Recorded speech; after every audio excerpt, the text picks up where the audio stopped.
Sir నమస్కారం sir. బాగున్నారా sir? బాగున్నాను. Okay sir. యాక్చువల్గా ఒక 6 మంత్స్ బ్యాక్ నేను వచ్చాను సార్. నేను మన ఇంటి దగ్గరికి వచ్చాను.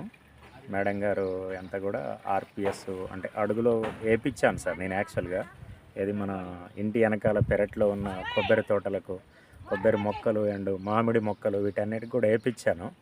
యాక్చువల్గా 5 లీటర్ల టిన్ను తీసుకొచ్చింది సార్ మేడం గారికి అండ్ మన వెంకట్కు ఇప్పించాను.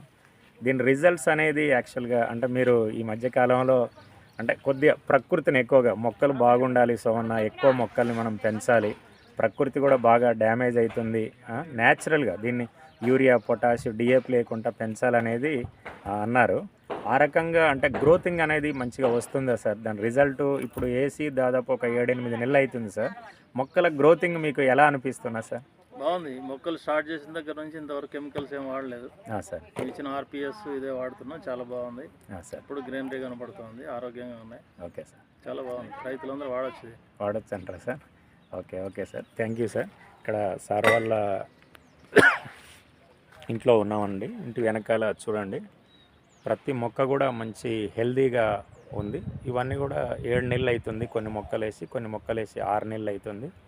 కొన్ని మొక్కలు ఈ మధ్య కాలంలోనే వేయటం అనేది జరిగింది. ఇది అంటే రసాయనాలు తగ్గించడంలో ఆర్పిఎస్ అనేది, పశువుల ఎరువు అనేది ఎంత కీలక పాత్ర పోషిస్తుంది అనేది సార్ మాటల్లో మీరు విన్నారు కదా సార్. ఇది ఆర్పిఎస్ యొక్క రిజల్ట్ మిత్రులారా. నమస్తే, నమస్కారం సార్.